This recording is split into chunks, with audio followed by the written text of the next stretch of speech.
first of all, it's very easy to do.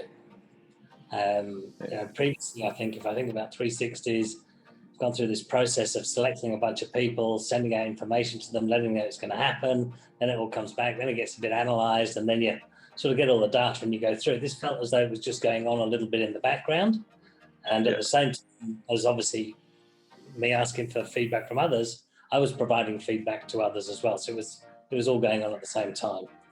The style of the questions, I thought they were nice. They were great questions in terms of there was enough there for me to provide some feedback on some specific areas, particularly around the talking and listening areas. I quite like those, but also the ability to have that free text component, which is, say anything. What is it you want to give me some feedback? Where can I improve, or what are the things you do well? So I thought that was nice and a little bit different to things I've experienced before. Free text box usually come at the end of every question, and not always relevant. At this time, I felt I could fill some of them in, others I didn't have to. And so it felt there was enough flexibility in it so that I could give feedback that I needed to the right people, whereas in some other areas, it didn't warrant it. So I like the flexibility. Gotcha.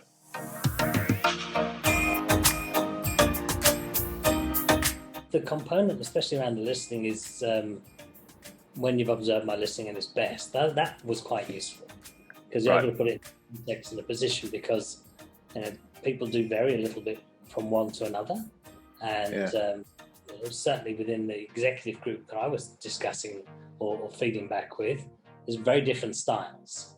And I certainly, in the feedback I received, some people, I guess sometimes point out things but it's good to hear them again.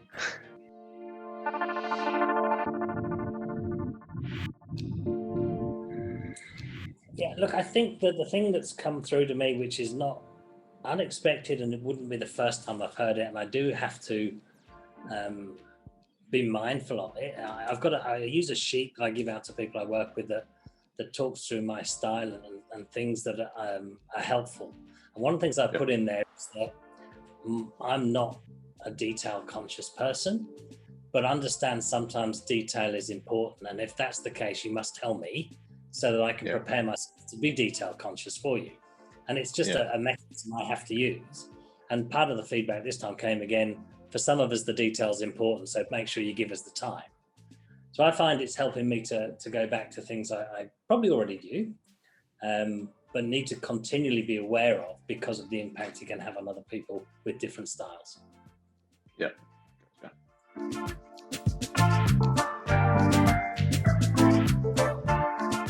One thing I'm very keen on is, as an organisation, we get used to and better with feedback, and we make the phrase I use, make feedback our friend. Without it, we can't change. And so feedback, irrespective of whether or not you view it as negative or positive, is just feedback.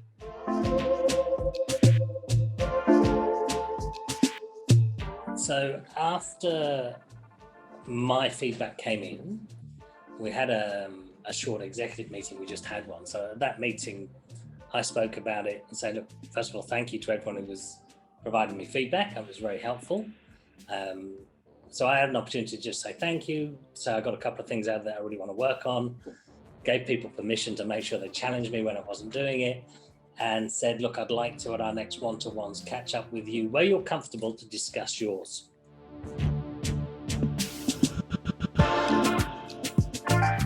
You don't want to be sat for half an hour to 40 minutes doing feedback. If you can do it quickly, and the ability to give some regular shout outs in there, I've seen a couple of those used as well.